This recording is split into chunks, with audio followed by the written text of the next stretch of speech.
Brandy Branch came online in 2001 with 3 powerful gas turbines. The future was taking shape. Seeing the opportunity, JEA added a steam turbine for a combined cycle using the waste heat from the gas turbines to spin a steam turbine and add another 220 megawatts of power.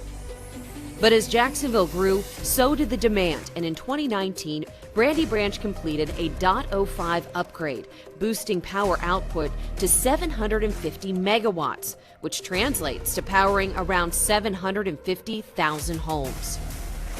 It is a tall task Jim Stanson and his team have every day to make sure the power flows uninterrupted. The turning on and off the units begins here in the control room. These guys can operate and monitor all the units across the city as far as gas turbines. Stepping outside the control room, walking next to the towers, you can truly appreciate the scale and intricacy of the process and see the growth from a simple cycle to a combined cycle. If you ask Jim Stanson what makes this generating station so strong, he will tell you it is not the metal or machinery, it is the people. So they come to work every day trying to make something better, try to solve problems, trying to keep the units reliable. The team does a really good job identifying solutions to those challenges. It is that problem solving that operations engineer Grady Libby enjoys the most. You know, we're looking at pressures and temperatures and like something's not right. Yeah. And you follow it back to this section, this pressure, this temperature, then follow it back another section till you figure out what's going on, you know. I want people to know that we're always trying to be efficient and support the dispatchers to keep system load up, keep customers on. Through heat, hurricanes, and even a pandemic, there is a powerful story to tell here at Brandy Branch, and one that isn't over, powering progress and helping write the city's energy story for decades to come. JEA, building community.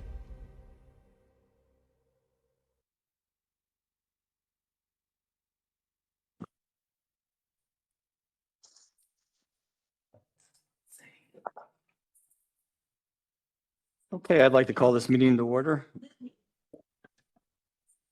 Good morning, Chair, Board members, JEA. I'm Alicia Bailey, Senior Manager of Customer Contacts, and I will share today's safety briefing and values moment. For those of us participating downtown, in the event of an emergency, our JEA security will contact 911 and coordinate any required evacuation.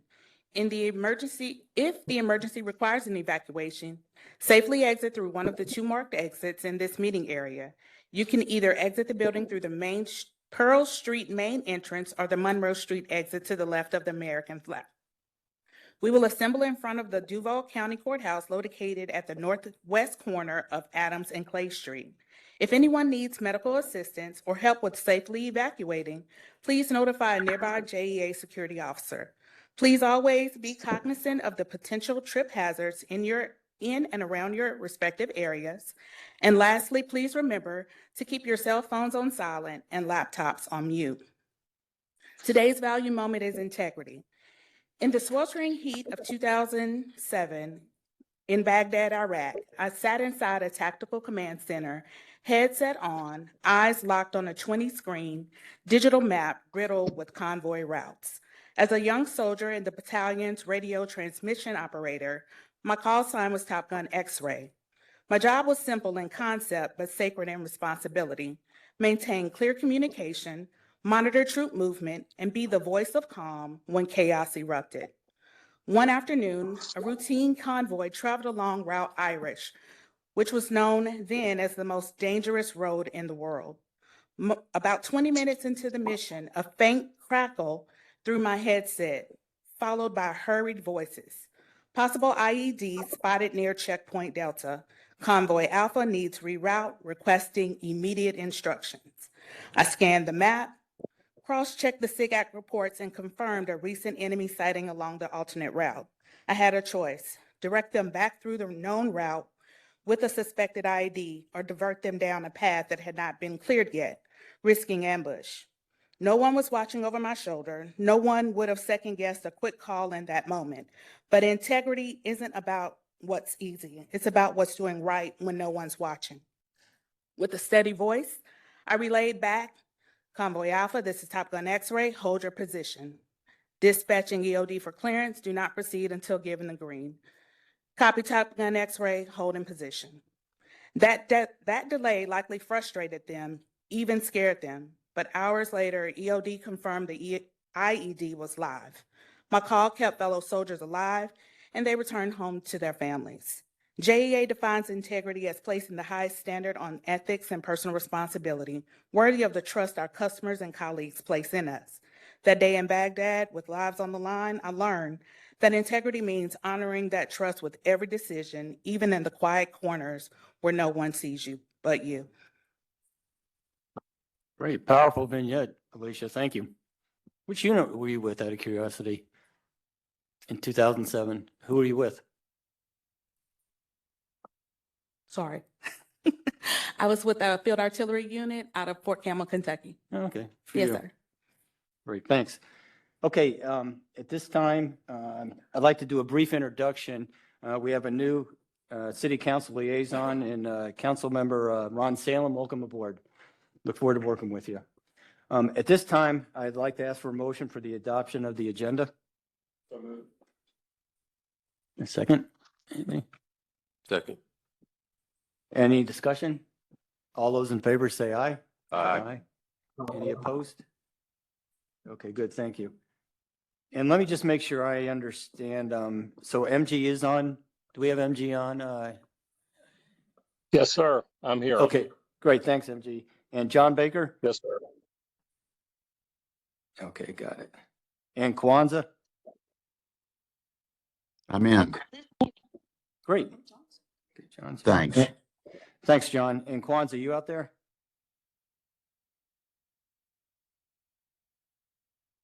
Okay, nothing heard yet. We'll see. Okay.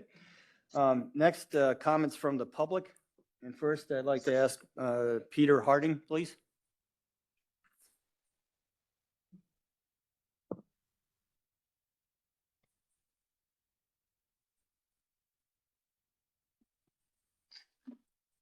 All right. Excuse me. Good morning. So, Peter Harding. So about 3 weeks ago, I was looking at my InMail, and I come across an article, and it was by CNBC, and it really stopped me in the tracks because it was really hard to believe. The article had stated that Florida has surpassed California in solar energy growth, with more than 3 gigawatts of new capacity developed by Florida's utilities. Was I hearing fake news for the first time for real? Like Florida? I couldn't believe it. Yeah, I mean, we expect it to be. So anyway, the article goes on to say that Florida Power and Light, Florida's largest regulated utility, is responsible for 70% of that expansion last year. Now, this is surprising, especially considering efforts of our legislator and governor to downplay the realities of climate change and dismiss the potential of solar energy in the Sunshine State. They did this by legislation that removed the requirements for utilities to increase the amount of renewable energy by 100% by 2025. So they kind of washed over any commitments, or eliminated that. So despite that, these large, highly profitable within their regulations, Florida energy producers have made the business decision that it's a really good investment to expand solar generation. They have reaffirmed their commitments also to be carbon free. FPL pledged to eliminate carbon emissions from its power fleet by 2045, and Duke Energy is sticking with the 2050 goal to achieve zero carbon emissions. But as the article revealed, they have gone beyond the pledges in making a significant, impactful investments in renewable energy production now, this year. Unfortunately, JEA isn't included in this renewable energy success story. Is it because JEA doesn't have to worry about being profitable or improving shareholder value? This seems to be the message that it will be sending if we are about to commit to spending more than $1 billion on a gas generating plant with its never-ending cycle of fuel maintenance and pollution expenses? Why do we want to continue relying on more expensive, resource-intensive fossil fuel burning energy production in Jacksonville? The natural gas industry likes to claim they're clean energy. Go to TECO's website and you'll see they say natural gas is a lower carbon fuel option than coal or petroleum. That's true, cleaner than coal, but it's nowhere near as clean as solar, wind, or geothermal energy. Natural gas is still a fossil fuel that needs to be extracted, transported, and burned. Like all fossil fuels, it's an energy of the past. And we should not be diverting capital from reliable, renewable energy production does not harm our health nor contaminate our resources in a planet like fossil fuels do. And that's my comment. Thank you. Okay, thank you. Next, excuse me, next, Mr. Logan Cross, please. Just speakers, you're reminded 3 minutes limit.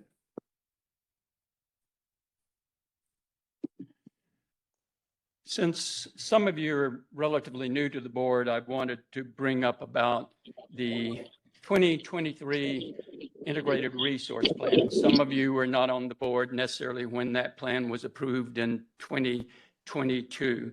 The plan has been in implementation, and the plan was originally designed by the prior JEA leadership. With your approval and with the change in that leadership, essentially that integrated resource plan becomes your plan. Therefore, what the plan seeks to achieve and what it ultimately will have JEA being will be your legacy. You have ownership of that plan. With that in mind, let's be reminded as to what does that plan do. The plan does commit to increase JEA's commitment to renewable sources by 24% by 2030 or sooner. That's a plus. But what the plan also does is it clings to a expensive coal-fired plant, the Northside Generating Station, in perpetuity. A coal-fired power plant that possibly was built before some of you were even born. The plan also has JEA committing to building a combined cycle natural gas plant at a cost probably to exceed $1.5 billion. And finally, probably the biggest problem with the plan is it projects carbon emission increases on an annual basis for decades to come. Thus, if the plan is implemented as designed, that will be your legacy as JEA board members. To your credit, you did commit to revisiting that plan 3 years after its approval. Thus, that revisit would occur hypothetically in 2026. But in reviewing the agenda for today's meeting, I see that one of the things that will be proposed today is that you commit to building a combined cycle natural gas plant that will cost in excess of $1.5 billion. If you do so, that really begs the question, what will be the review purpose will it serve? Will it be objective and open-minded as hoped? Will it entertain the possibility that the plan should be modified? Or will really it be an exercising and just reaffirming decisions that you'll make either today or before the end of the year? What I will encourage you to do, and I'll close with just saying, please, if you do revisit the plan, do so in a very objective and open-minded fashion. And be reminded also that JEA is now under your stewardship, and the path it takes reflects your vision for JEA. Thank you very much. Thanks, Logan. Next, Mr. Larry Zwane, and I hope I got the last name said correctly.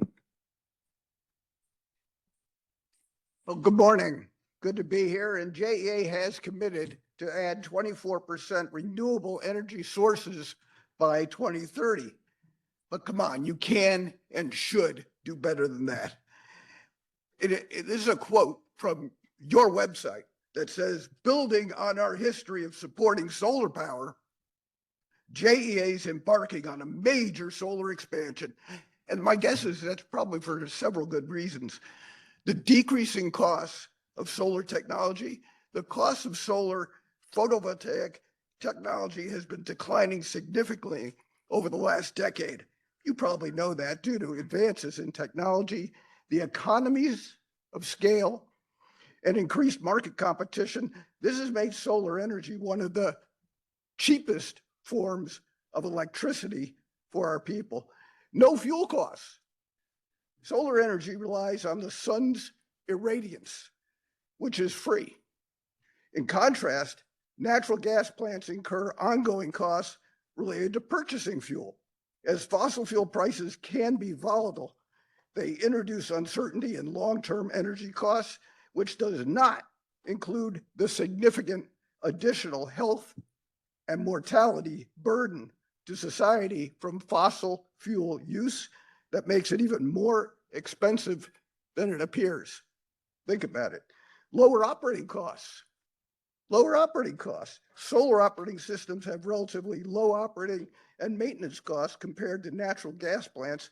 Once installed, solar panels require minimal maintenance, whereas natural gas plants have higher operational complexity and associated costs and grid compatibility and energy storage. Where is that now? As the deployment of energy storage technology like batteries becomes more widespread and affordable, solar energy can be stored for use when the sun isn't shining. These are miracles. This improves the reliability and attractiveness of solar power compared to fossil fuels, which can be limited by fuel supply or other logistical issues. JEA's website, you make a promise to make Jacksonville one of the leading solar cities in the nation. That's what you say. Today, JEA's 67 solar watts per person versus the 549 solar watts per person of the top 5 solar cities is why your promise of major solar expansion is a challenge for today, the future, your children, and mine. Thank you. Next, Ms. Deborah Thompson, please.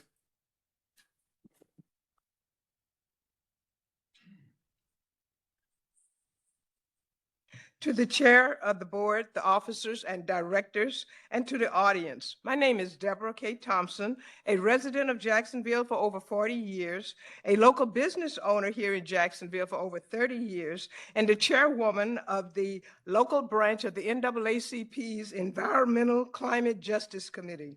Our purpose is to address environmental inequities in the local communities and advocate for civil rights, to develop a holistic agenda to reduce pollution and to advance energy and clean energy efficiency, to build disaster-resilient infrastructure policies and practices. And we, through our committee, have done that. We are one of 24 standing committees of the NAACP, which have over 30 data members, but only 10 to 20 very active members, of which the Sierra Club is one. We would like to work and inform and educate our community members about the actions of energy and its impact on our environment.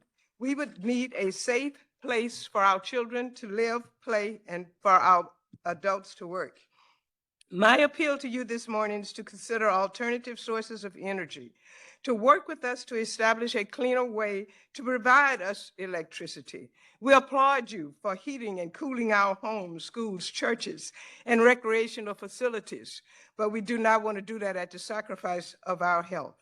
As you know, through the existing policies and choices that you may make while taking the advice of your energy matter experts, collaborate with us on some of these activities and use some alternative methods and techniques to help us supply your energy grid to help cool our homes, which many times are still very vulnerable structures and are not very energy efficient. Just because we depend on you and your expertise for our lives, consider winding down the coal-fired generating plant on Jacksonville's north side. Known that these greenhouse gases do cause residents of many breathing problems and other health-related maladies. Investigate solar as an alternative means and form. Work with us, work with the citizens, listen to our stories, hear what we have to say about some of the negative impacts of the energy sources that we are now using, what they do to our seniors, how they impact our communities, our children's lives, and our newborns. Help rid Jacksonville of toxic residual gases and poisonous emissions that cause at an unaffordable price to us, at a sacrifice to good life. We breathe the poisonous gases of the Northside generating plant that fuels our city. Please help us. Please join us. I can be reached at 904-472-7528. We're not working against you. We want to work with you. We did not come to fight. Thank you. Thank you. And next, Ms. Susanna Randolph, please. Is she here? Okay, I guess she is not here. Next, if I got to have Councilmember Boylan, please come up here. He's in the back there. And as you're walking up, I'd like to read a resolution honoring Councilmember Michael Boylan for his outstanding service as council liaison. Whereas since his appointment as council liaison to JEA in 2021, Jacksonville City Council member Michael Boylan has served with distinction as a vital link between the City Council and the JEA Board of Directors. And whereas throughout his tenure as council liaison, Councilmember Boylan has demonstrated steadfast support for strong, transparent leadership and exemplified a commitment to effective governance. And whereas his integrity and dedication to public service have helped maintain the community's trust in JAA. And whereas Councilmember Boylan's dedication to the community, respect for JEA's critical role, and encouragement of leadership excellence have left a lasting positive impact on the utility's future. Now, therefore, be it resolved that the JEA Board of Directors hereby extends its deepest gratitude and appreciation to Jacksonville City Council member Michael Boylan for his outstanding service as council liaison, his wise counsel, and his enduring commitment to JEA and the people it serves. Unanimously adopted this day, 26th day of August, 2025.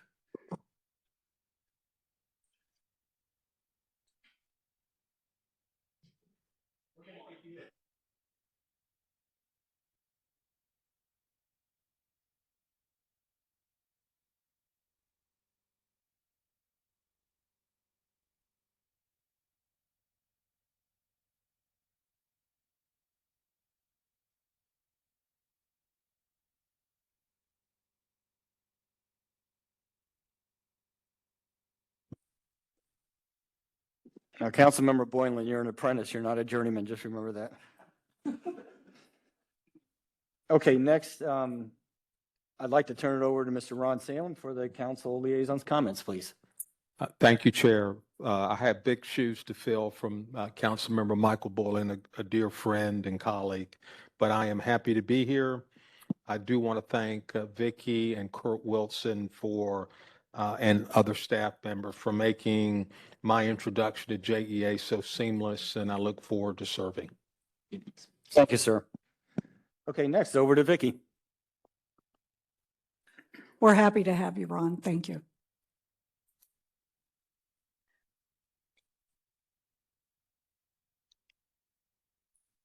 It has been a busy couple of months since we last met. Some of you attended the Greenland Water Reclamation Facilities ribbon cutting. We had several members of City Council there. It was held on July the 28th. It was the first wastewater facility built in Jacksonville in Duval County in 48 years.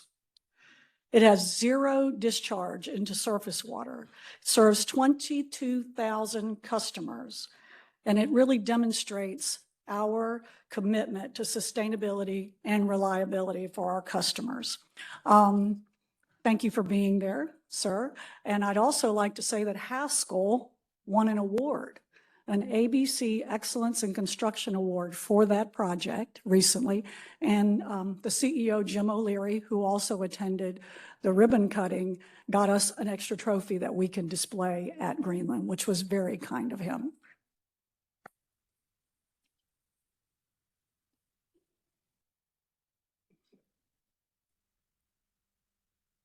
Next up, on August 13th, all of our board members and almost 300 members of our extended leadership team attended a board retreat at UNF.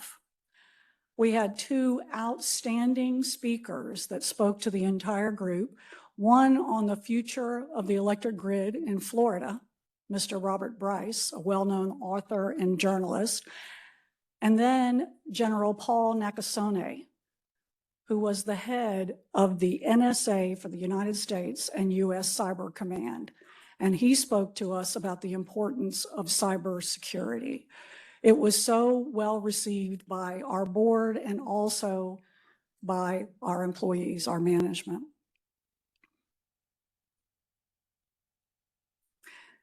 In the afternoon, the true stars of the show stepped up.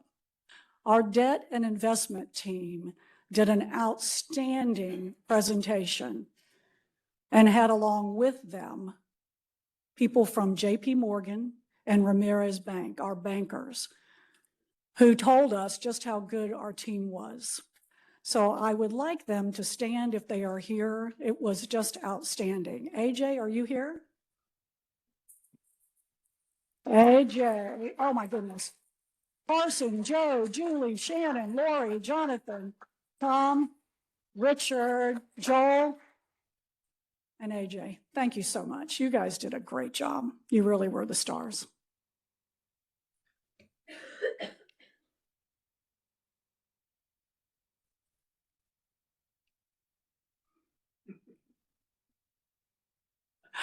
Next up, on August 15th, we did our budget presentation to the Finance Committee. It was very well received. We also had Daryl Hamilton, who's the manager of our transmission and substation projects, do an update on the Fulton Cut project that we are doing together with the City of Jacksonville and the Jacksonville Port Authority. So he did a tremendous job. I have to really give a shout out to him. And our final vote on our budget for this year will take place on September 23rd.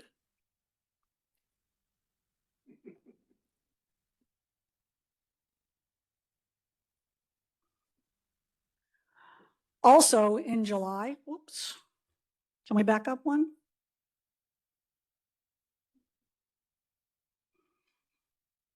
In July, I was very fortunate to be asked to speak on a panel at FMEA's annual conference that went very well, along with members, CEOs rather, from OUC and Tallahassee. We talked about what the future looks like for municipal power and gave some insights to the group. Also attended the MEAG Power annual meeting just a couple weeks later. And pictured here is Jim Fuller, their president and CEO, and they were celebrating their 50th anniversary. And just so you know, this is our 130th year.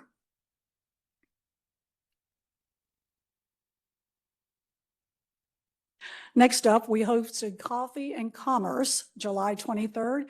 Here in the boardroom. We brought together business leaders and had a little collaboration and talking with JEA and each other. It was very successful. Next up, Senior Day at JEA. Congressman John Rutherford came and joined us on that day. At Senior Day, we bring in organizations throughout the community that offer help to seniors and allow them to speak to our customers, as you can see down below. And it is so well received.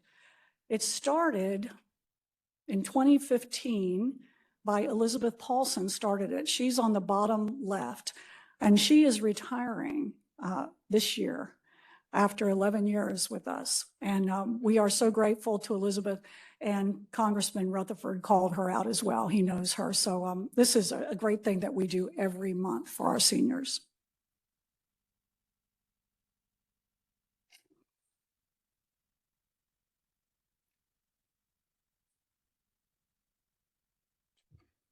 Guess what today is? Florida Lineman Appreciation Day. Of course, we appreciate them every day, and now Boylan can take his hat and maybe join them. I don't know if he wants to. He looks pretty official to me. So anyway, we celebrate these men and women each and every day, but today is officially Florida Lineman Appreciation Day. And we will be having a couple of luncheons for them, one at Southside and one at Westside this week, tomorrow and Thursday. Maybe one of the board members might want to join me.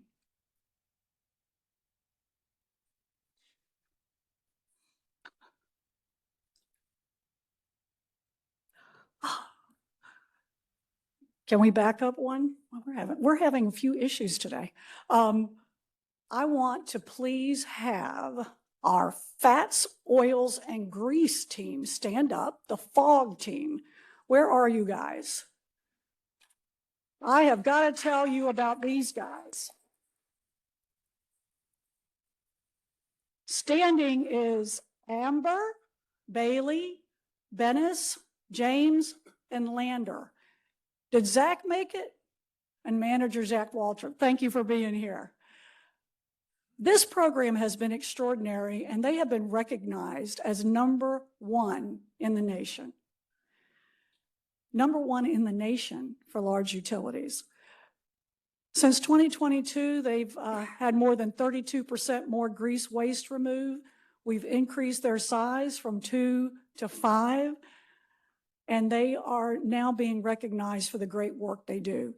They have to go around annually and test about 3,200 sites where commercial businesses put fats, oils, and grease in to make sure that they are not exceeding the standards. They do a wonderful job at keeping our wastewater treatment facilities running efficiently, and I salute you all. Thank you very much.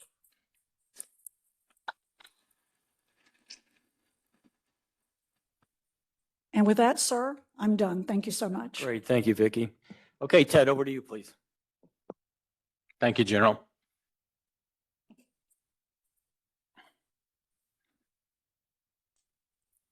So we'll go over to corporate scorecard. This is data through July of 2025. So in the upper left-hand quadrant, you will see unbeatable team. So our engagement score has remained the same, has not changed at 79, which is within our target. Moving to the right, you see our safety metric continues to remain within our target. Our lost time incident rate through July is 0.16. We did incur one lost time incident in the month of July, bringing the organization total to 3 for the year. Moving on to the right-hand section, customer loyalty. So the residential customer service satisfaction, JEA ranked 94th out of 152 for overall satisfaction, landing us in the 3rd quartile to date. This is below our targeted average of the 2nd quartile. On the customer satisfaction, JEA ranked 59th out of 80 for an overall satisfaction, landing us again in the 3rd quartile year to date, and this is again below our target of 2nd quartile. The customer bill, JEA continues to rank among the lowest of the peer utilities in the state of Florida. This month we were 2nd. JEA also maintains one of the lowest % of total utility bill cost relative to median income when compared to their Florida peers. Moving down to the bottom section, so under business excellence, on budget, you will see that our total spend is right at budget. But if you go down further, you can see that there is some differences as we peel the onion back a bit. O&M remains right on budget. Our capital spend is running under budget by about $90 million. And then you will see our fuel cost is over budget The reason for this higher fuel cost is higher sales, which we will talk about in a following slide, and also the fact that one of our number 3 at Northside was down unexpectedly during this winter, and so we had to purchase more fuel or more power on the open market. If you will see to the bottom right-hand section of have the operational metrics. So we are in the green on 4 of the 5 operational metrics. The only metric we have not quite yet reached our target is clean energy. And our goal for this year was 16%, and we're at 15.24. So very, very close on that metric. Before we move on, I'll be happy to answer any questions. Hey, Ted, for the customer satisfaction, residential and commercial, any basic overall issues that we've narrowed it down on the why we're low on that? Yes, sir.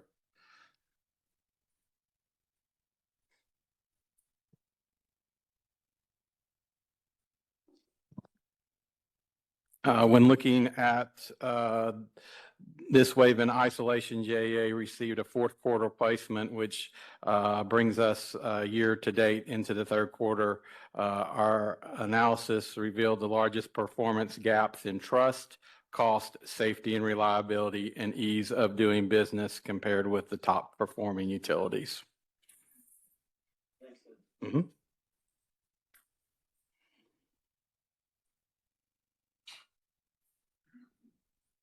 All right, I'll go ahead and go into our financial update.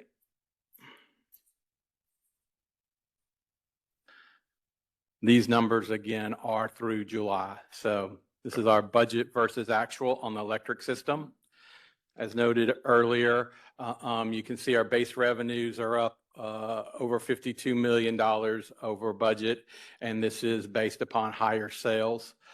We have experienced a colder than normal winter, and through July, a warmer than normal summer. So those have pushed those up.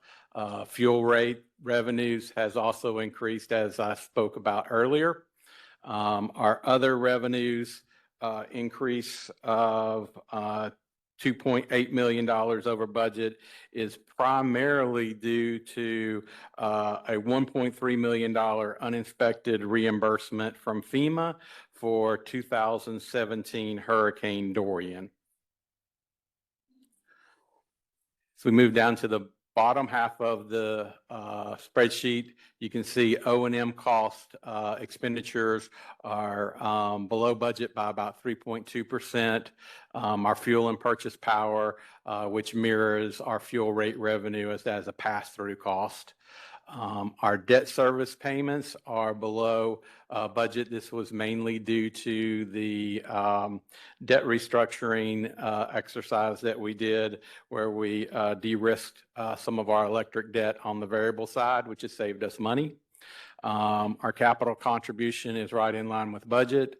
And finally, I can say our city contribution is right in line with budget, as all of the needed things were passed. Non-fuel purchase power is slightly above budget. The driving factor here was capacity that needed to be bought during the unplanned outage of number 3 at Northside this winter. And then our other expenditures is a negative, but that is basically driven by less than anticipated withdrawals from the environmental fund. We do think that that may catch up as we close out the year in the next couple of months. Any questions before we move on?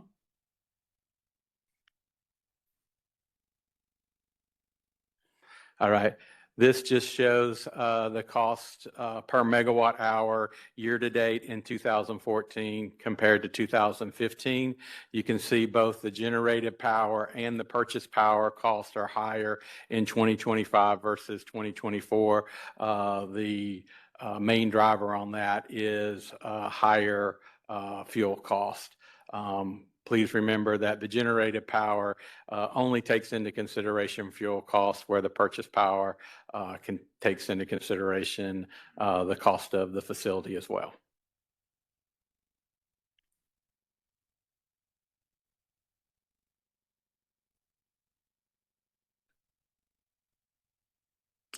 All right, so in the upper left-hand corner are O&M actuals and budgets. So you can see right now the forecast for our O&M budget is for the year is $308 million, which is slightly below the budgeted amount of $315 million.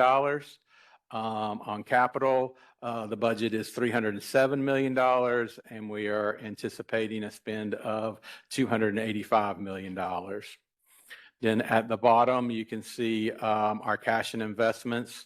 The light blue section is our unrestricted cash, and the dark blue is restricted. You can see there has been some fluctuation, but this is just the cyclical nature of the business that we're in, and we feel good about where we are on cash and investments on the electric system. Any questions?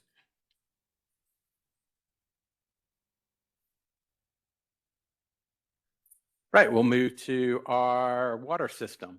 So beginning at the top, we'll talk about our revenues. So our water and sewer revenues had been running slightly below budget, but July was a good month for us on the water side. And so now we are just slightly above budget. Our capacity and extension fees continue to run below budget. And we will see that reflected again in the capital contribution below. Investment income continues to be slightly above where we had budgeted, and other income is slightly below where we had anticipated that number to be.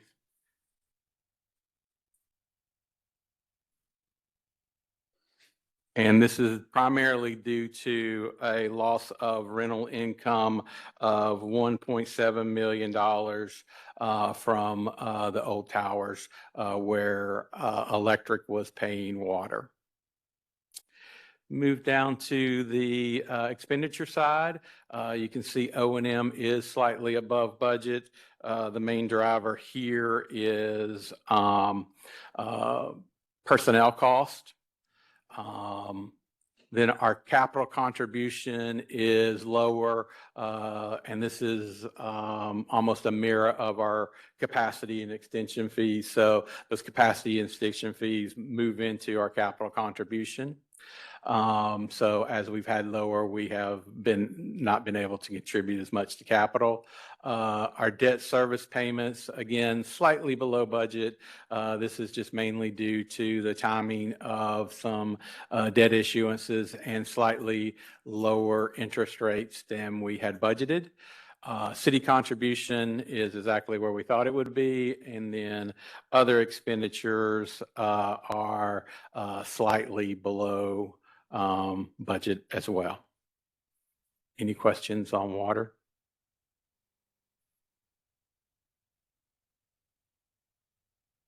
All right.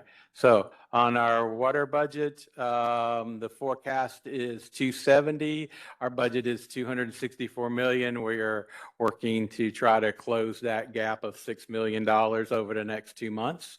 On the capital side, it's a different story where our budget is 567 million, and we are anticipating a spend of 505 million.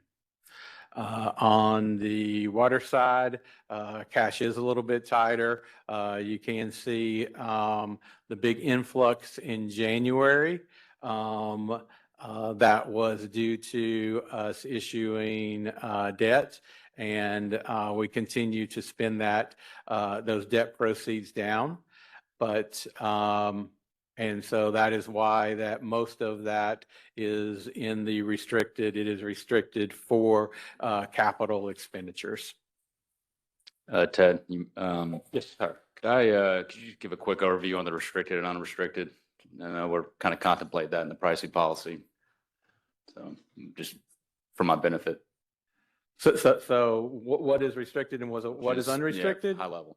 So yes, so mainly there is some environmental that is restricted, but the majority of the restricted is restricted for capital purchases. So things that are run through that capital budget to grow our system.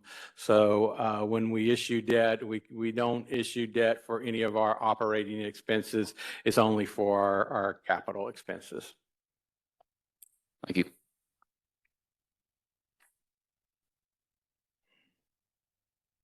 All right, quick overview of our metrics. So the top portion is our electric and the bottom portion is water. As you can see, we are in the green boxes on all of our targets except our fixed charge coverage. So our target is 1.6. We're at 1.59. I don't let them round it up, but as you remember, we keep getting closer and closer to that 1.6 target, and I'm very confident that we will be over the 1.6, if not next month, by September. Any questions on the financial metrics? Ted, do you have any as we look at interest rates potentially going down, how's that going to affect our yield on investments, and is that going to go hand in hand with debt service, or are those going to cause two different kind of inputs? So if interest rates do start to go down, we will trail those interest rates as we have an average life of our investments of a few years.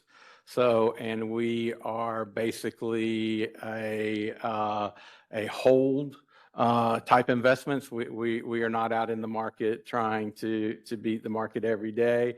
We are more concerned about laddering our investments and making sure that the maturities happen when we need the cash for mainly debt service payments, but also for payroll and other large expenditures that we have programmed into our cash system. So given the nature of the holdings in the portfolio, if we see several cuts throughout the year, we can expect to stay above 4.05. So as we see cuts, our target will also drop because that's the 2-year treasury.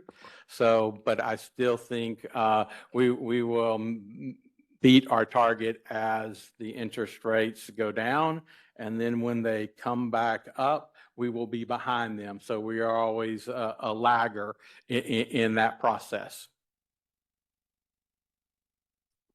Thank you. Any other questions? Thank you. Okay, thanks, Ted. At this time, we have two alibi public speakers, and I'll go ahead and allow it. Just remind both ladies 3 minutes apiece. And let's start with Susanna Randolph, please.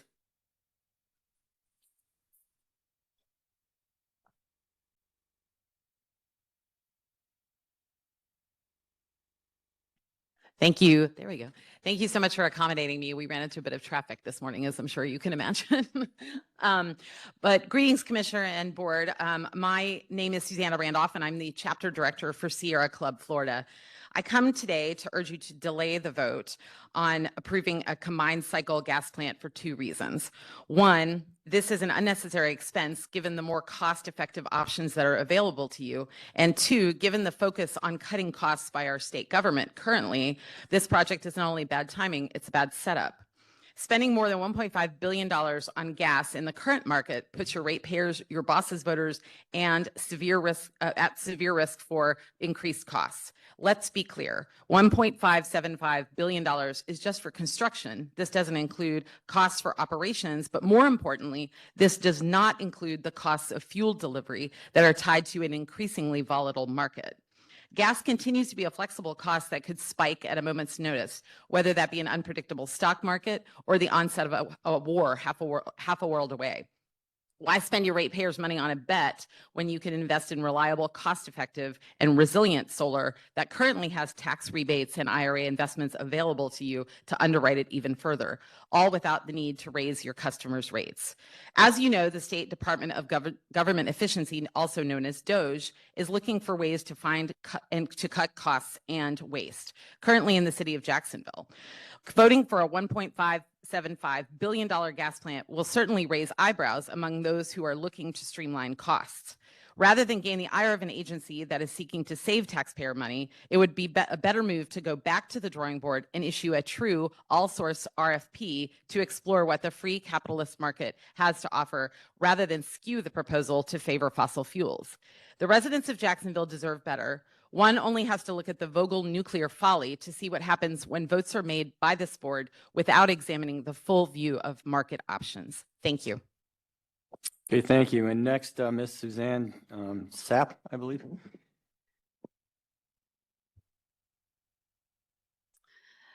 Good morning, Chair and board members. Thank you for reopening public comment to provide me the opportunity to speak today. My name is Suzanne Sapp, and I'm the Sierra Club's senior campaign organizer here in Jacksonville. And I want to speak to JEA's continued reliance on fossil fuels and the lack of serious commitment to solar. Right now, JEA is planning to spend over $1 billion on a new combined cycle natural gas plant. That's a massive investment in yesterday's energy, an investment that locks Jacksonville into decades of fossil fuel dependence. Gas prices are volatile, and those costs get passed directly on to us, the ratepayers. Families in Jacksonville are already struggling with rising bills. Building another fossil fuel plant means guaranteeing more rate hikes in the future. Meanwhile, the Northside Generating Station is still burning coal, one of the dirtiest, most expensive fuels in the JEA portfolio. It pollutes our air, discharges wastewater into wetlands that flow into the St. Johns River, and is the single largest source of greenhouse gas emissions in our city. JEA has not set any real timeline for closing it. Keeping Northside open while planning a new plant doubles down on a path that hurts both people and the environment. Here's the reality. Solar is now cheaper than gas. A decade ago, that wasn't the case. But today, the cost per kilowatt of a new solar plant is lower than the cost per kilowatt of a new gas plant, even with the storage included. Once solar is built, the sun doesn't send us a fuel bill, but gas does every single time. And yet, JEA's most recent RFP was not an all-source RFP. Solar was never given a chance to compete head-to-head with gas. That's not forward thinking. That's not protecting Jacksonville's families from future bill shocks, and it's certainly not leading us toward a cleaner, healthier future. The St. Johns River, the centerpiece of our city, already faces risk from coal ash and wastewater at Northside. Building another fossil fuel plant next door will only compound those risks. JEA, you all, have a responsibility not just to deliver electricity, but to safeguard the health of our residents and the river that defines Jacksonville. The choice is clear. JEA can keep investing in outdated fossil fuels, locking us into higher cost, dirtier air, and an unstable energy future, or JEA can invest in solar and clean energy, lowering bills, building resilience, protecting public health, and giving Jacksonville the chance to lead. Right now, JEA is not seriously entertaining solar as a true option. That has to change. $1 billion spent on gas will be money wasted. $1 billion spent on solar and storage will power Jacksonville forward. Jacksonville deserves a fair, all-source approach where solar is finally taken seriously, not another billion-dollar gamble on fossil fuels. Thank you. Okay, thank you. Next, let's go to the consent agenda. I'd like to ask for a motion to pass the consent agenda. Second. Any discussion? All those in favor say aye. Aye. Aye. Any opposed? Great, thank you. Okay, next, electric resource needs. Ricky, please.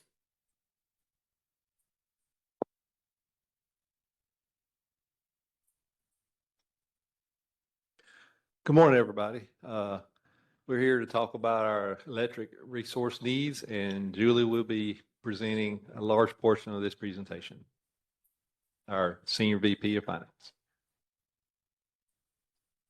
Thank you, Ricky. While I try to advance the slides. There we go. All right, we'll start with a little bit of JEA history. This chart shows JEA's electric capacity through the years, both assets we own and operate, and power purchase agreements we have with other utilities. As you can see, there was a lot of activity in the 2000s. We added 7 combustion turbines, which we call CTs, converted 2 of those to a combined cycle at the Brandy Branch site, and you saw that video a little bit earlier, and repowered Northside Units 1 and 2, creating more fuel diversity. Just as a quick reminder, I know the video explained it, but let's get into it a little bit. The CTs use natural gas as their main fuel source, and Northside 1 and 2 burn coal, pet coke, and biomass. The combined cycle at Brandy Branch is currently our lowest cost unit.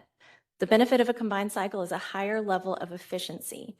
The turbines are used to generate electricity, then the exhaust is captured in a heat recovery steam generator to produce steam that drives a separate turbine, generating additional electricity from the heat that would otherwise be wasted.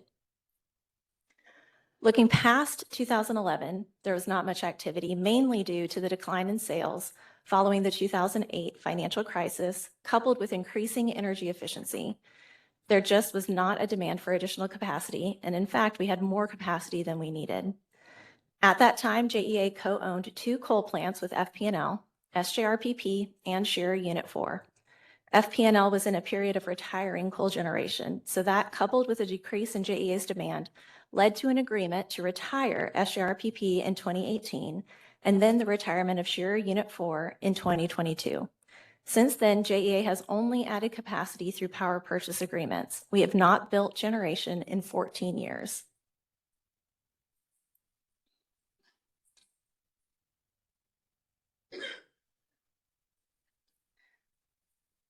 All right, that was a little bit of history, and now we'll talk about looking towards the future. These charts represent JEA's projected capacity and reserve margin for both winter and summer. The bars represent JEA's existing resources, just like on the previous slide. The black line shows our projected peak demand each year. That is the maximum energy required from our customers at a point in time. The red line is what we call a reserve margin, and it is simply 15% added to the black line. This margin of capacity is required by the Florida Public Service Commission for all Florida electric utilities to ensure statewide reliability. It is clear that we are short capacity in 2031 due to the retirement of Northside 3, our 48-year-old 524 megawatt natural gas and oil unit. Looking out into the 40s, there is an even greater need when the current power purchase agreements expire. Another thing to note before we move on, the demand forecast is very conservative, only taking organic growth into account. But for the past couple of years, weather has had a larger impact on demand and sales, making it less predictable. This year, a hot summer and cold winter have driven peak load, resulting in an all-time summer peak of 2,980 megawatts on July 29th, exceeding the previous summer high, which was in August of 2007. Another data point we look at are the megawatt hours produced in a day. We've been tracking this since 2007, and of the top 40 days in the last 18 years, 6 occurred in 2025, and the all-time highest day was in January of this year. All of these data points may indicate higher demand going forward.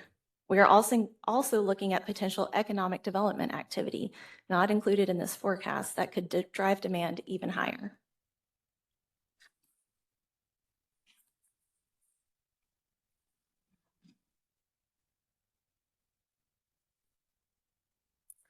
An integrated resource plan, as has been mentioned a few times, or what we call an IRP, is a long-term planning process that is an industry standard method to determine the best way to meet our future needs. This slide represents a history of plans and recommendations. In every instance, a combined cycle has been included in the recommendations. Specifically, in the 2012 IRP, the recommendations began to include assessments of Northside 3 due to its age. Looking to 2019, the recommendation was clear to retire Northside 3 and replace it with an advanced class one-on-one combined cycle. JEA did not act on the recommendation due to changes in leadership and discussions of privatization. The 2023 recommendations were identical, and JEA took steps to move forward.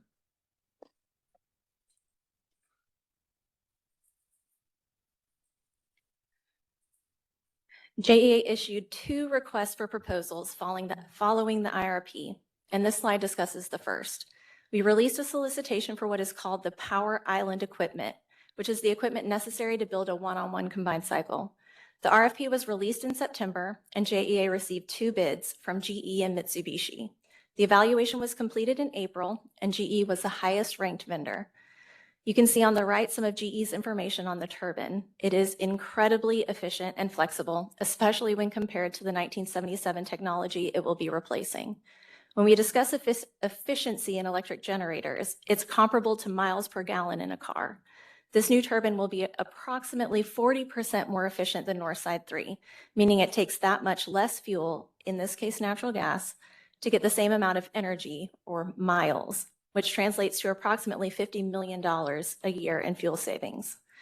Another interesting point is at the bottom of the page. These turbines can burn up to 50% hydrogen. And while we know that utility scale hydrogen as a fuel source is not yet feasible, this would provide that option in the future. Any questions so far? Everybody's okay? All right.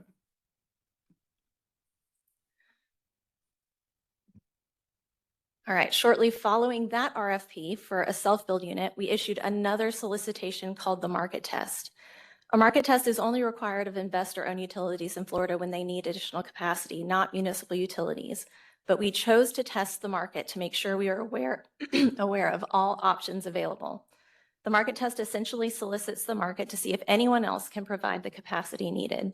This could have been any solution: a build transfer, a jointly owned asset, a power purchase agreement, or an asset purchase. The solicitation was released in October and bids were received in April.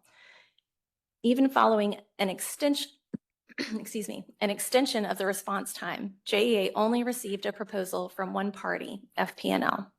The proposal included 4 responses or options. The first 3 were varying forms of power purchase agreements, and the 4th was a short-term power purchase agreement with a potential of a future jointly owned generating plant. This option was not evaluated due to a lack of information provided. The evaluation was complete in July, with the highest ranked response being response 2, a 30-year power purchase agreement.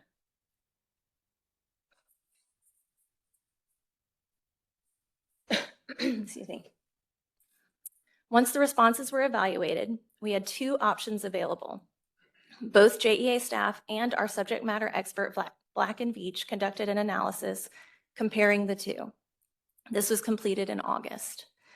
When doing such a complex and long-term analysis, there are many assumptions and considerations that go into it, which you can see in the boxes in the middle of the page. The analysis is done in 3 ways. The first is a 30-year net present value of all cost components of each option, assuming each operates exactly the same, so you can get an apples-to-apples comparison. But we know the units will not be utilized in exactly the same way, which is why we then conduct a dispatch analysis. This is done with an advanced integrated energy modeling software to simulate JEA's existing resources and new additions every hour of every day for the next 30 years. This provides an indication of how each option would be utilized within JEA's full generation portfolio. Once that analysis is complete, a 30-year financial forecast can be completed for each option.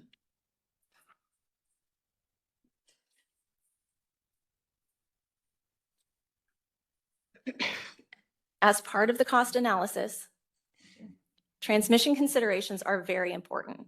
You can see in the self-build scenario, the cost to connect the combined cycle to the system is $7.7 million. This low cost is directly due to our ability to utilize an existing site that already has infrastructure in place to transmit the power. The PPA option requires transmission improvements both on the FPL side, which is included in their pricing, and on the JEA side at an estimated $78 million.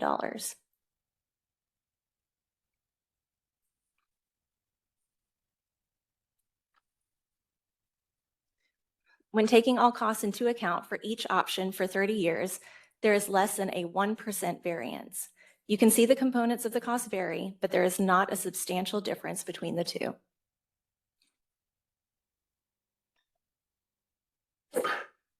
Bless you. When comparing a self-build and the PPA, we are not only looking at cost, there are several pros and cons for each option. For the self-build, the first and most important is full control over dispatch and operations. And I'm going to let Ricky speak to that a little bit.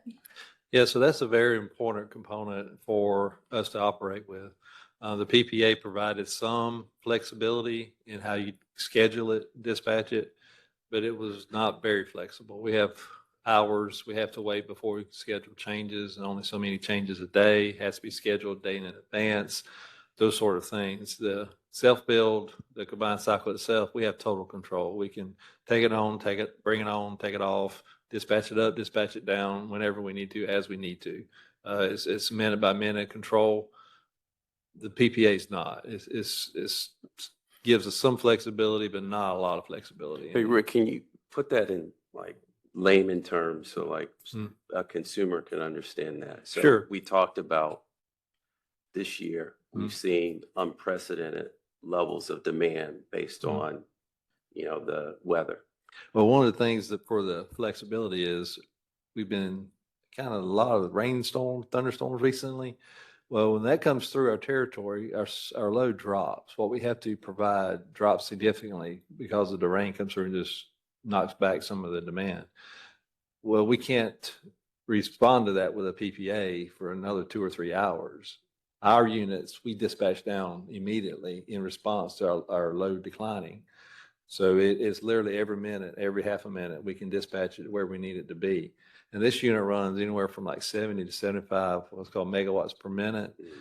That's very, very responsive. And our load will drop in an hour, a couple hundred megawatts when the rainstorms come through. So that means there's instances where you could have blackouts.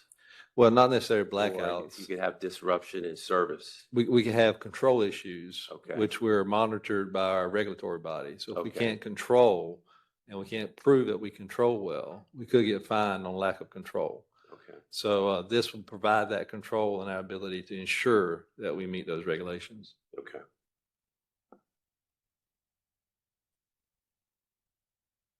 I'll note just a few other bullet points on this slide.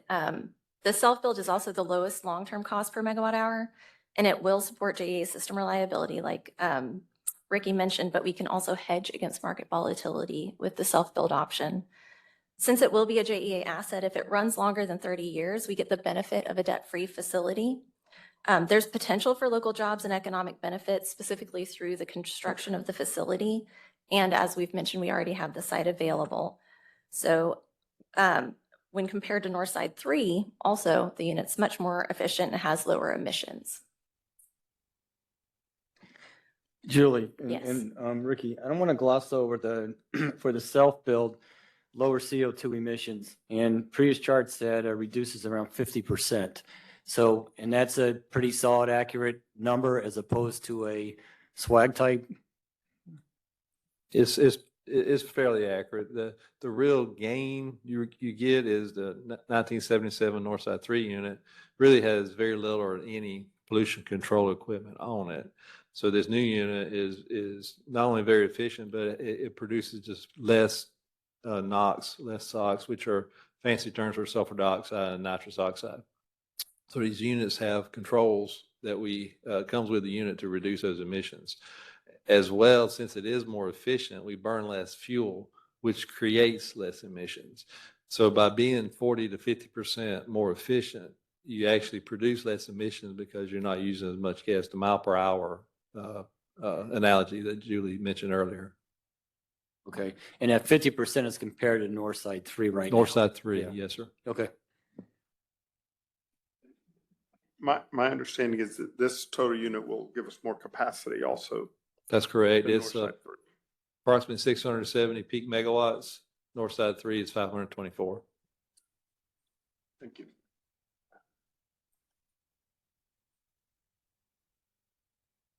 I'll go over some of the cons on the left-hand side of the page. I think we all know with this comes upfront capital, and there's such high demand on turbines and other infrastructure. Supply chain is a risk, which we'll speak more to on the next slide. And as with any large construction project, there are schedule risks. and we would be responsible for all of the operating expenses and compliance for a self-build unit. When we look over on the right-hand side of the slide, with a power purchase agreement, there's no upfront capital investment and the pricing is predictable. The contract would be defined and we would not be exposed to construction or supply chain risk. The start date is certain since the power would be provided from an asset that is already in operation. And can you talk about, on the pros, it talks about market volatility. And I think I heard in one of the public comments, a reference to market volatility. So what does that mean? So on the PPA side or the self-build side? On the self-build. So market volatility is really around being able to hedge your gas. So once you have the unit, you can go ahead and hedge your natural gas, so you know what your max would be. So that kind of limits your market volatility by hedging natural gas. Okay. All right, we'll continue with the PPA. With this kinds of agreement, there's limited control in operations, as Ricky's already mentioned. There could be delivery risk, which also could be exacerbated by storms. The contract would be locked in for 30 years, and there is a substantial part of the agreement that is fixed cost regardless of use. There would not be local economic benefit and no opportunity for future technology gains like the turbine's potential for hydrogen.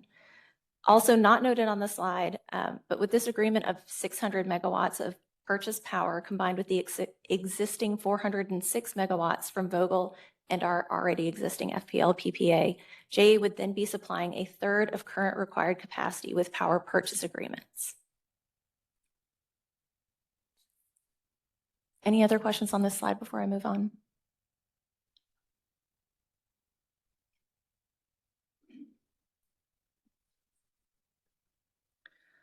All right, we did mention supply chain issues on the previous slide. There is a very high demand for combustion turbines right now due to the acceleration in data center activity. Should the board choose to build the proposed combined cycle, a reservation agreement is essential to keep JEA's place in line for a turbine. GE will require this agreement with a non-refundable payment before the end of the month. If we do not lock our place in, there is potential for the project to be pushed out several years, increasing the risk of cost escalation in addition to the risk of not having the capacity we need to serve our customers.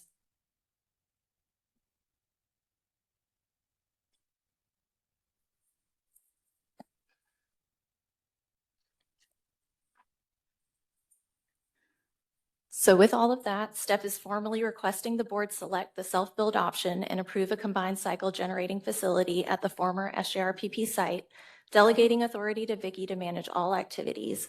This comes with a not to exceed approval of $1.57 billion, which is the estimated full project cost in 2030 dollars.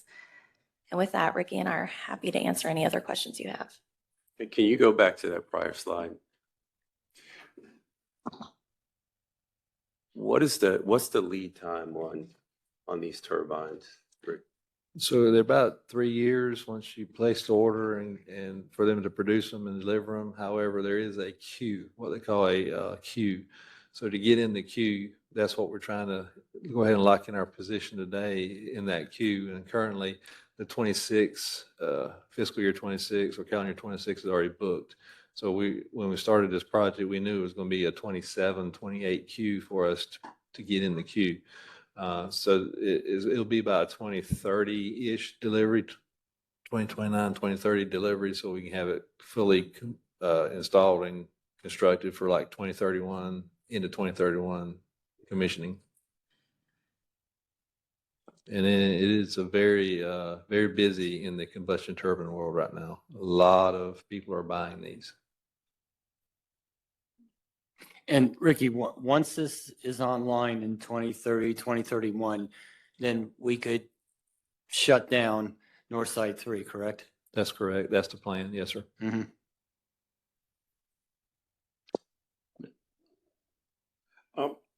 Ricky, just comparing this to Brandy Branch, and during the video at the beginning, it said Brandy Branch combined 750 megawatts. Is that from all three?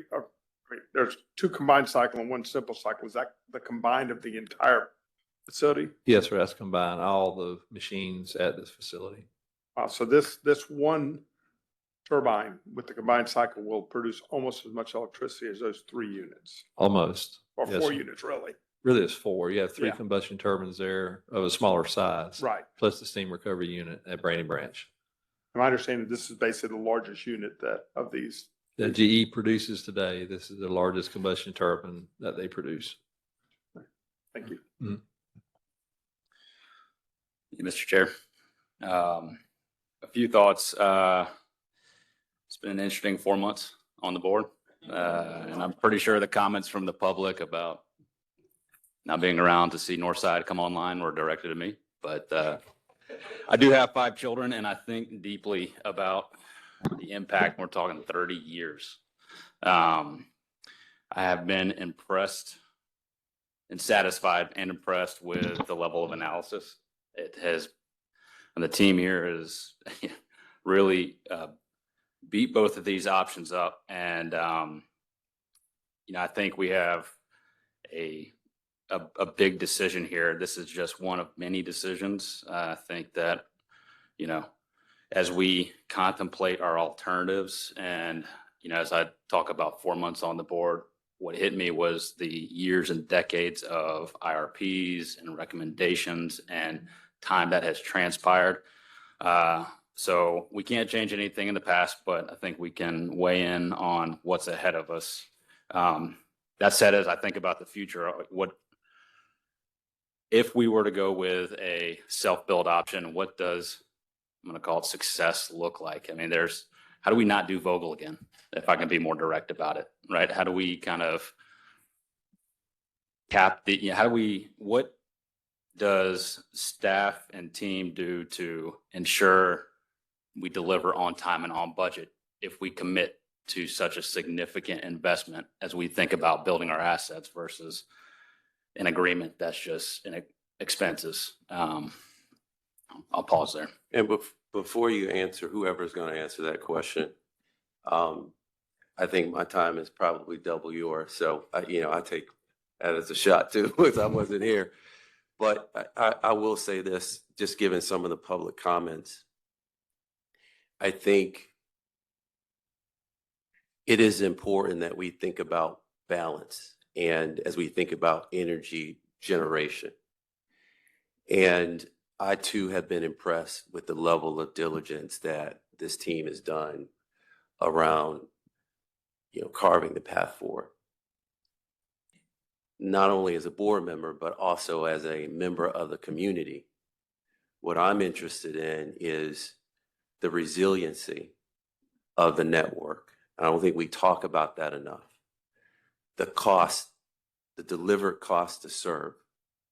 I think that's really important. 3, making sure that there is, it's democratized in a way that regardless of your socioeconomic status in the community, you are benefiting from the decisions that we make today.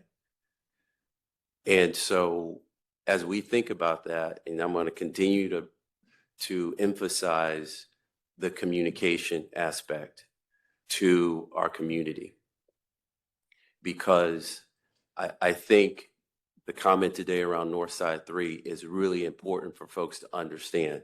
We are going to retire that eventually. We are going to have a cleaner cost delivery profile longer term, and we're adding capacity so that we can support economic growth in this community. So I would ask that we think about, as we think about stakeholders, how do we communicate that in a way where folks understand that these are decisions that we have to make. There's a do nothing option, but I can tell you it's not great.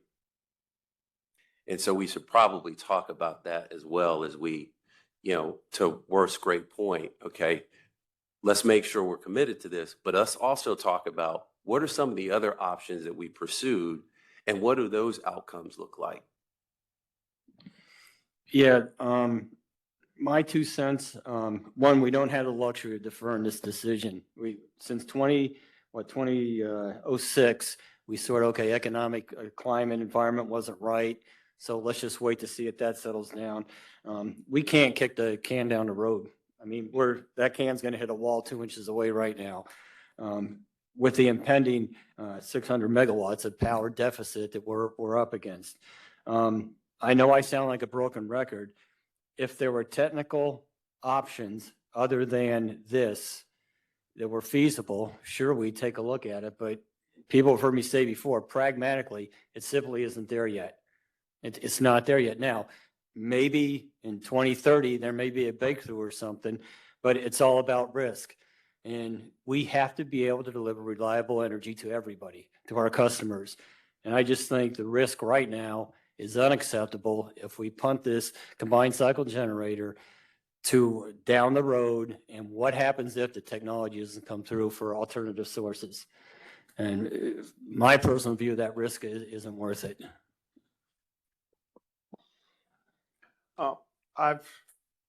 Thank you for all your comments. I've really struggled with this one. I have really struggled. I've met the poor staff for the number of hours, last minute meetings yesterday, understanding our long-term options and our long-term risk. I great concerns about, and I use the same term with the staff of we don't need another Vogel. And I have come to understand what the staff has been through and the analysis and the model. They keep wanting to show me the model, but I think every hour, every day for the next 30 years, I think is a little overwhelming.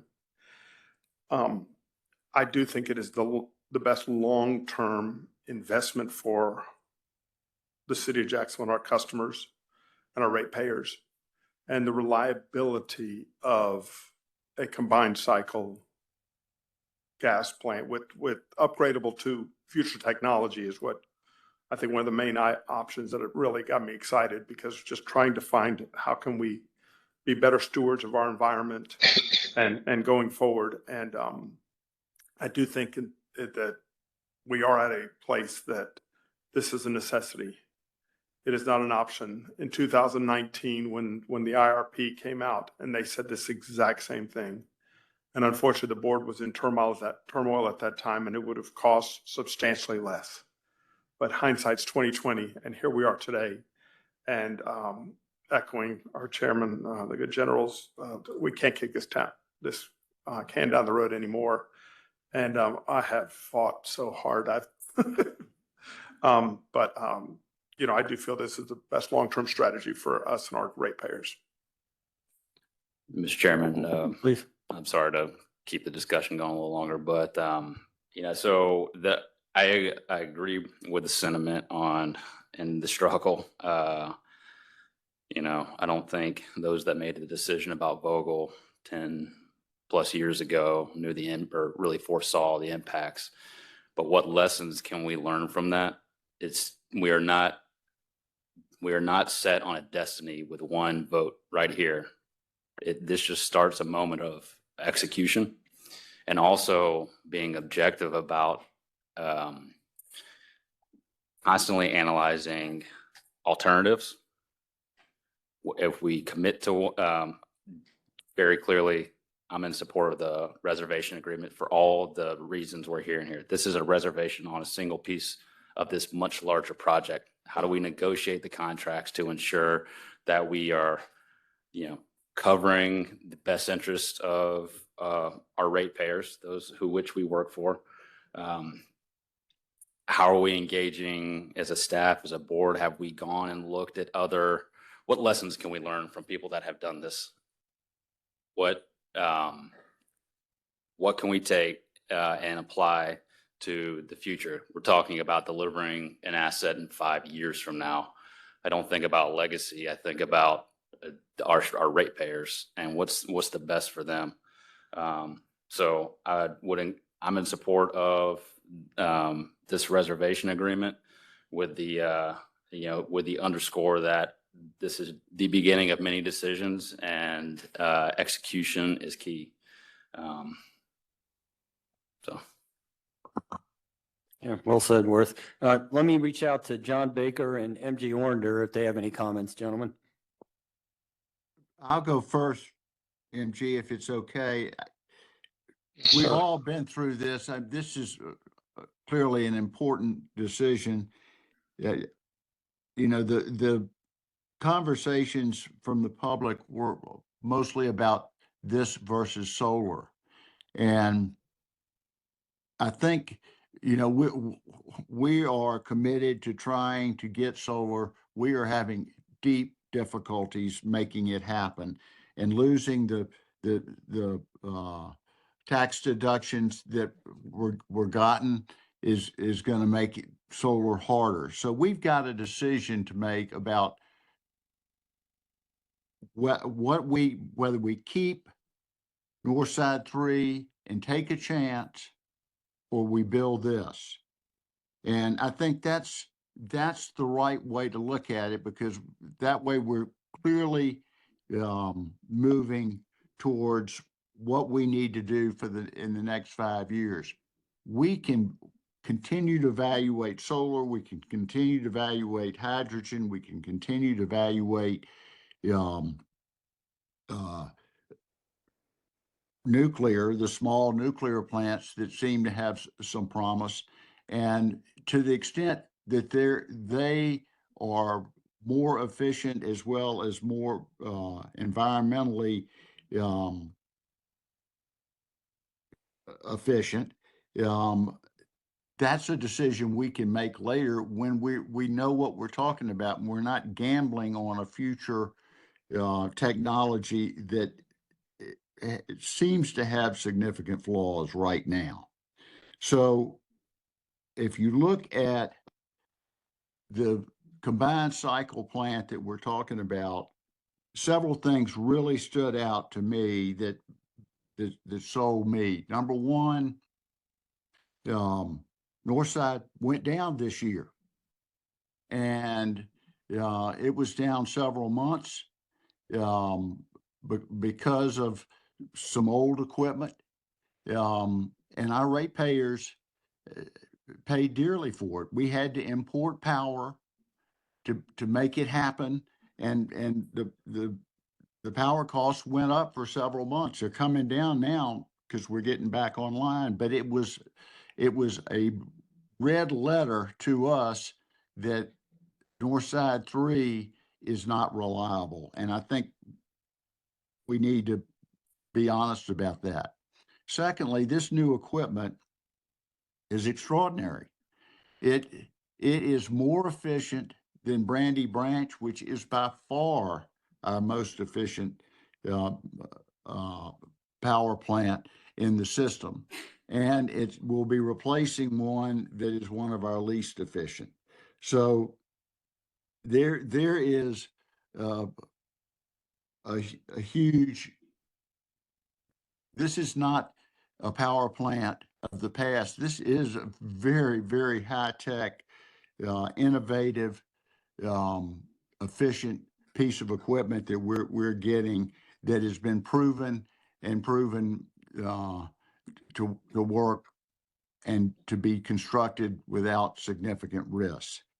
And the final thing that impressed me was we have become very reliant on power purchase agreements, especially from FP&L, but others.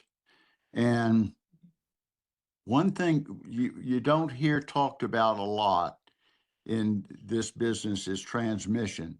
And when we buy power plant output from FP&L, we're talking about wheeling power from South Florida up here.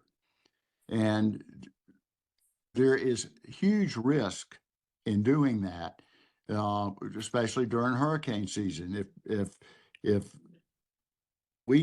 Florida gets hit and is in deep trouble, FP&L is going to get hit. And their transmission lines can be destroyed, and they can be down for a long time. Whereas if we've got local power sources, we can generate and serve ourselves. And I think there's always a balance to that, because as you saw in the pros and cons, but I think once you get over more than a third of your power coming by wire from long, long distances, you're rolling the dice in a way that does not leave me comfortable. So it's a combination of those three things with a continued eye on new technologies, new ways to get carbon-free energy that are reliable and efficient. You have that from JEA. We're not turning a blind eye to that. But the decision here is, what do we do that's efficient now?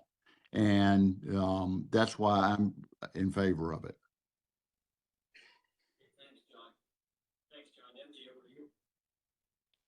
Yeah, yes, Chairman.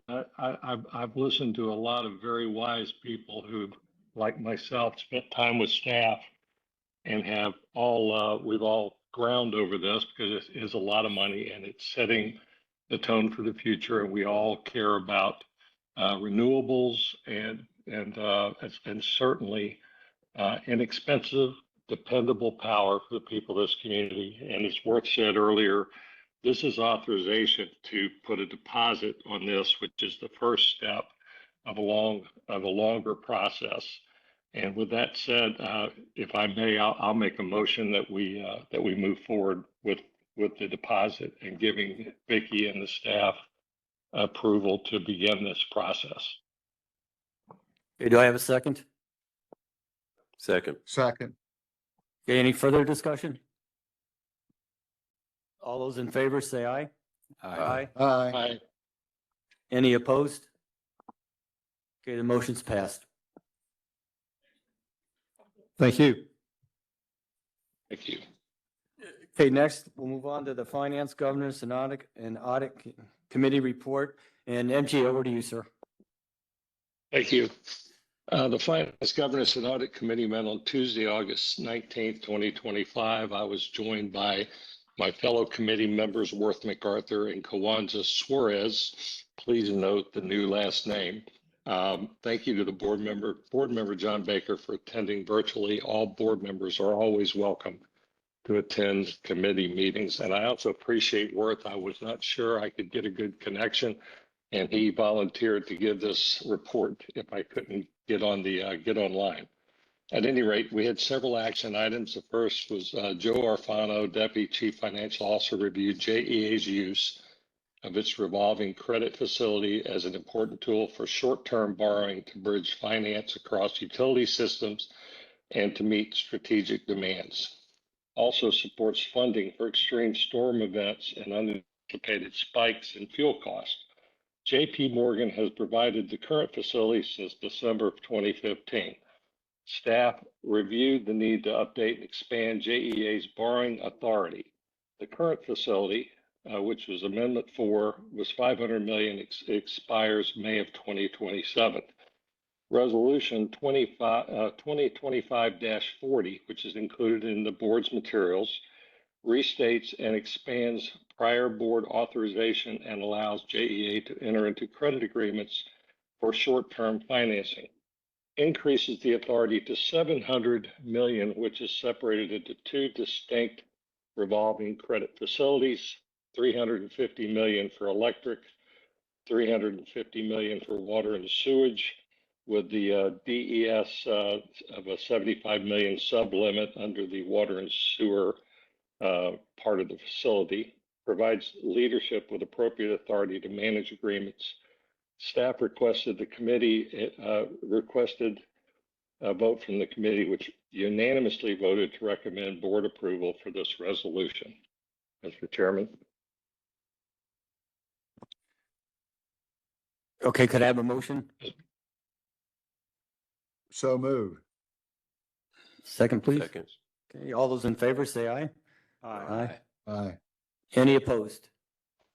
Okay, passed. Thank you. Thank you, sir. Second action item, AJ Soto, the treasurer. JEA is the sole active employer under the SJRPP retirement plan. Staff is proposing to amend the plan to comply with the Federal Secure 2.0 Act of 2022. These changes are required to preserve the plan's tax qualified status, and the plan actuary has determined that these changes will not have an actuarial impact on the cost of the plan. The pension committee approved the amendment at its May 8th meeting. Staff requested the committee unanimously voted to recommend the board approve resolution 2025-39. Mr. Chairman. Okay, I'd ask for a motion to approve this. Motion. Second. Second, good. All those in favor say aye. Aye. Aye. Aye. Excuse me. Any opposed? Passed. Thank you. Thank you, sir. The next action item was presented by Diane Mosier, our Chief Human Resources Officer, as she presented a proposal to strengthen oversight of JEA's retirement plans by replacing the current Investment Advisory Committee with a broader Plan Administration Committee. Plan reflects best practices in retirement plan governance and will be guided by a new committee charter outlining responsibilities for administration, governance, and the investment policy. New committee will oversee both the 401A and 457 plans, handle required or design enhancing amendments without financial impact, and report annually to the board. Current and proposed committees rely on expert support. Empower, who is record keeper, Greystone Consulting, which is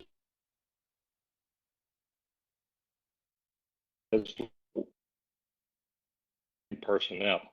Staff has requested from the committee, which unanimously voted to recommend the board approved to replace the existing Investment Advisory Committee with a Plan Administration Committee and approve the committee charter. Okay, could I have a motion for that, please? Second. Second. All those in favor say aye. Aye. Aye. Aye. Any opposed? All right. Passed. Thank you. Thank you, sir. These are just some noteworthy items that came out of the committee meeting. As the committee chair, I'd met with John DeSanto, Managing Director of EY. Mr. DeSanto introduced me to Ms. Jessica Muirhead, who will be taking his place in 2027. Auditor rotation is required to maintain independence. After a 2-year cooling off period, Mr. DeSanto could return as the managing director on JEA's audit. Mr. DeSanto provided an overview of the fiscal year 2025 external audit plan, including the scope and objectives of the audit, reviewed the executive summary, areas of emphasis, and important updates. I think for the entire board, it's important to note, and Mr. DeSanto pointed it out to us, that our internal audit staff provides 400 hours of support, which saves the JEA over $50,000 a year, as well as offering support to the Energy Authority.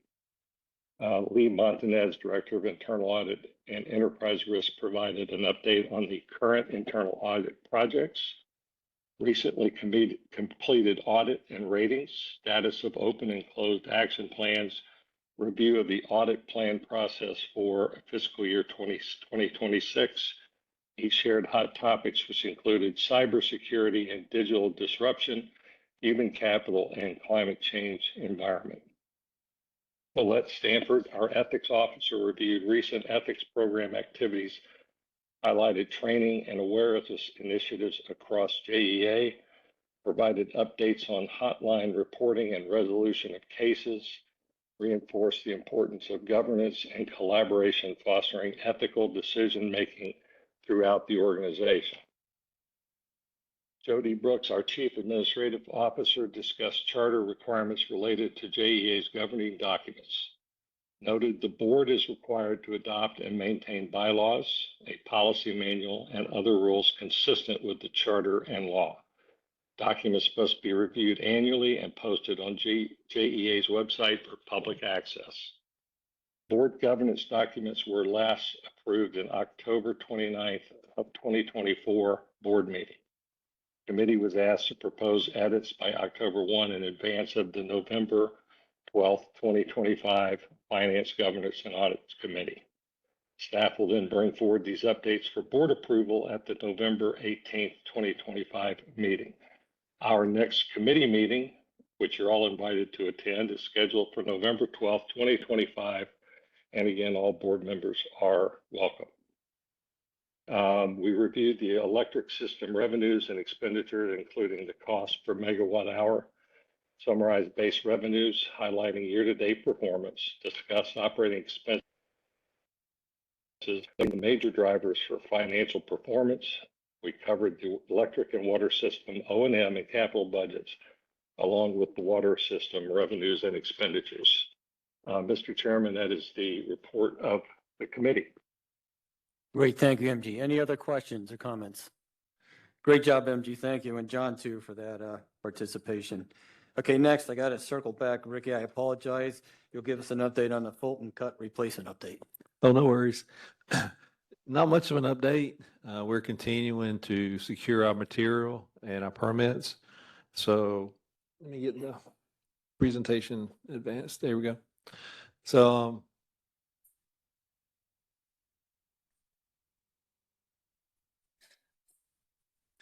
one of the last things we needed was an agreement with the Harbor Waterway Special District. There's a special district in that area that we had to get agreements with so we could access the site. All that's been executed and approved. All the materials are pretty much on order and on schedule, no delays. Everything so far is running on schedule. We have mobilized Irby, which is our construction contractor. They're already starting to do some land clearing and some prep work. What's going to take to build the towers and install the towers and the necessary hardware. So all that's moving forward. Not much of an update, but we're all on schedule and moving forward. Any questions? Great. Okay. Thank you, Ricky. Thank you. Okay. Any other old or new business from anybody at all? Okay, Chair's report. I really don't have anything. I just like to want to thank the staff and the board members. Today's, especially with a combined cycle generator, obviously a very sensitive topic, one not taken lightly. But just thank you for all your due diligence into this, and staff too, for presenting detailed options, outlines, and information. That was very helpful. Before I adjourn this, let me turn it over to Vicki for a second. Thank you, sir. I just wanted to address a few comments that we heard from our board members. First and foremost, Mr. MacArthur, you mentioned Vogtle and how can we help prevent another Vogtle. Vogtle was a purchase power agreement of which we were not in control. Vogtle was a first-time technology in decades. Unfortunately, there was no not to exceed cost in there. I want to assure you that JEA has built many projects. I have been here and watched for over 40 years, seen the decommissioning of 2 huge oil plants in the Southside Generating Station and the Kennedy Generating Station. I've watched the power park be imploded. I have watched JEA bring in projects, this staff, on time, the case of the power park, under budget, and usually on budget. I want to assure you that this staff is incredible. I want to assure you that we feel like we are in control of the destiny of our community. And I want to thank you for having faith in us in this decision. Thank you very much. It was not easy. It was not easy for staff. And we tried to find any and all other alternatives and could not. So I believe, and staff believes, that this is the best for JEA long term. It's cleaner, it's reliable, and it's resilient. We will continue to look at our IRP and make sure we're doing the best going forward. I want to assure you. I'm so proud of everybody here, and even got a little verklempt when you voted for this. They have worked so hard to get this done for years. So I want to make sure that I recognize a few people who worked really hard over the years. First, our planning group. William and Melinda, are you here? Please stand. They are responsible for the IRP, for getting things done and telling us what to do along with their team. I applaud you. Thank you.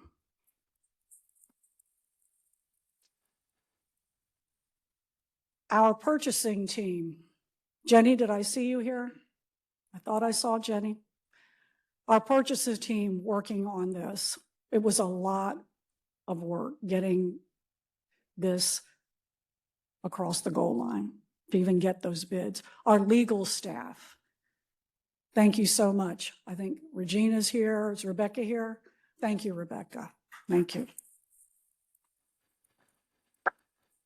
Ricky's entire team, your entire team has watched this for years. So I applaud them for their support and input.